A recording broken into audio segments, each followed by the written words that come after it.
Listen to me. Listen, the Shotshow plague. They weren't lying about that. I feel like hell. Greetings and salutations, Reddit. It is I, Austin, of the I Caught the Shotshow plague, and today I'll be going to be talking about a specific booth in particular at Shotshow that's doing some cool stuff. And believe it or not, I wasn't just doing this the entire time I was there. But before we get into that, fast forward to me not being sick. But before we get into today's video, we have a video sponsor. This video is brought to you by World of Tanks. I've been playing this game since I was in high school, which is kind of cool. World of Tanks is a free-to-play PvP tank experience where you can choose between many different vehicles and slug it out on the battlefield. My personal favorite thing to do in this game is bully people in my Panzer IV-H that I've affectionately named the Bismarck.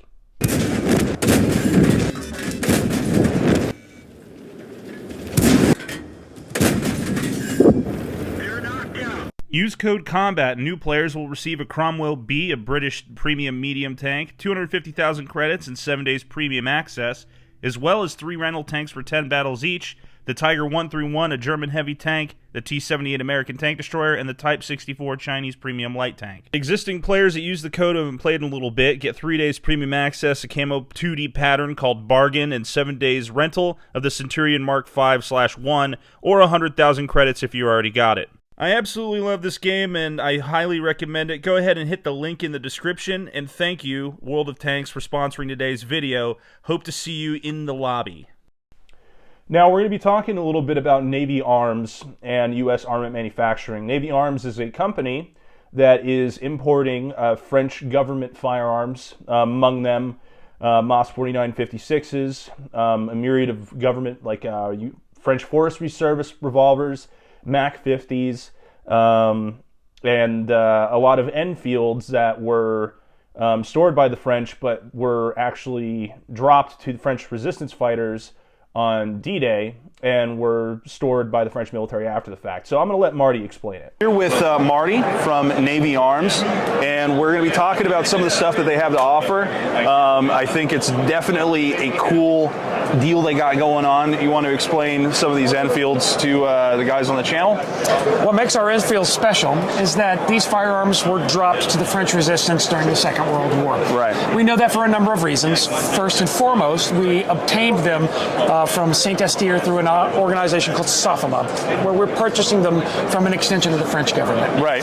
The guns are special because, first of all, they're in this immaculate, luscious condition. Yeah. They all come with the 1944 dated broad arrow original slings that really stand out nicely. And the French resistance was receiving Enfield rifles, and we believe that they received 2 main deliveries, one before D-Day, one after D-Day. These came from the delivery that followed the D-Day invasion, so that by the time the rifles reached the French resistance, Paris had been liberated. The fight for France was something that was coming to an end. Right. And the rifles, therefore, did not see a lot of heavy combat use. Yeah. And they were therefore preserved for decades in this immaculate condition that you find them in. I mean, they really do look it. I mean, these are probably some of the prettiest Enfields that I've seen in a while. And in today's age, with certain Enfields being, I'm not going to say names, but not the best quality. It's nice to see some historically significant ones, and it's a fair price point for what these Enfields really are, in my opinion. Okay, you should go check it out on their website. I mean, it's got even the marks. The PP mark is the Parisian police mark on it and everything. Yeah. The PP stands for Préfecture de Police, and that was a police body that was created at the end of the Second World War, specifically for the purposes of collecting up all of the small arms that were being used by the French resistance. Yeah. And so they were all brought to one central facility. They inventoried every weapon, and then they assigned an inventory number that has a PP prefix. Yep. And then those weapons went to Saint-Estier, went into long-term long-term storage, and that's where they were when we bought them and started bringing them into the country. That's so cool, man. And it's not just the Enfields. We got Moss 4956s here, and these, in my understanding, these are pretty good specimens of these rifles compared to others that I've seen out there.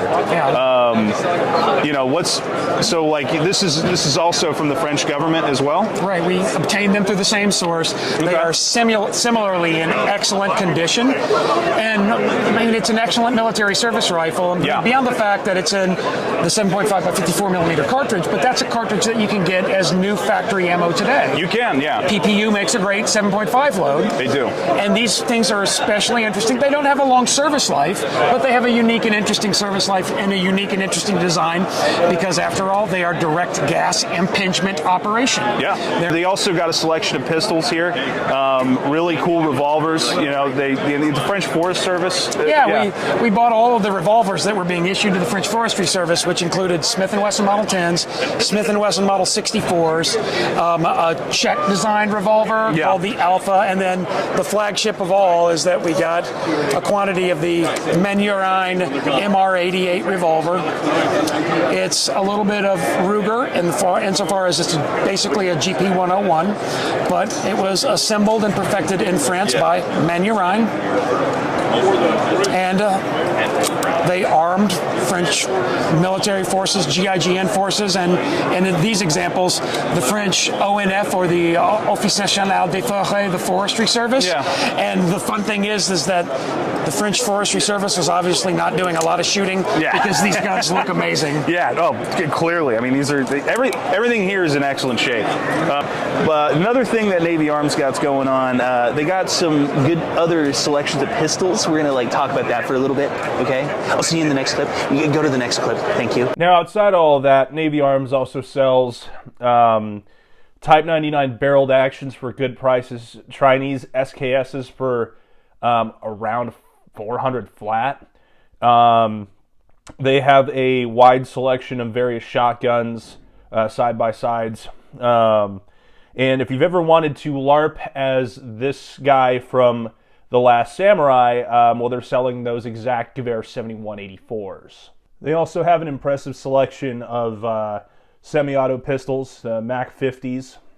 The M57s that they have are actually very, very well priced. I'm probably going to get one. Even their collector's grade ones, if you want something that doesn't have that external safety on most of the imported ones, they have them there for not that much money. I highly recommend checking it out. But now for the one everyone wanted. YouTube's going to screw me either way, I think, on this one. They're historic, YouTube. They're historic suppressors. And those would be the suppressors made by U.S. armament manufacturing for the Mosin Nagant and the K98, and the carbine that he's doing. I'm going to let him explain that. All right, guys, it's me, Austin of the Vintage Warfare channel, and today I'm here at U.S. Armament Manufacturing and the Navy Arms booth. And some of you little autistic brains, you saw this post on X, and I decided that this should be on the channel. So I have the man in charge of this right now to kind of explain what's going on with these suppressors and this carbine here. So what do you got going on here? All right, I just want to say thanks for coming by and checking out our product. Yeah. We are U.S. Armament Manufacturing. We are making a brand new reproduction of the Delisle Commando carbine using our original receivers, original bolts. Everything else is manufactured in-house. It's obviously in 45 ACP. We welded the suppressor and barrel together, so it's a one tack stamp gun. The DBs on the suppressor is 90 with standard federal 230 grain ball ammunition. They're available now. Then we also manufacture the L27, which is the German K98 suppressor from World War II, and the Bramit, which is the Russian suppressor from World War II for the Nagants. Look at stainless steel baffles in those. You get just under hearing safe. In terms of alignment, they go on each rifle without any modifications, no threads, no nothing fancy. If your gun happens to be out of spec where the bullet is going to impact the suppressor at any point, you can send your rifle and suppressor to us, and we'll make a special baffle stack for you. I mean, that's as far as the aesthetic goes. By the way, you couldn't have picked better looking rifles for this. So, so one of the big things that was brought up on X was concentric barrels. Can you explain kind of like why people would maybe be saying that, and like what's kind of the solution there? Of course. So because the suppressors are slip-on over the barrels, they have a tight tolerance, but that doesn't mean out of the millions and millions of guns that every manufacturer did, that this suppressor is going to fit right on their gun and be concentric so the bullet does not hit the suppressor.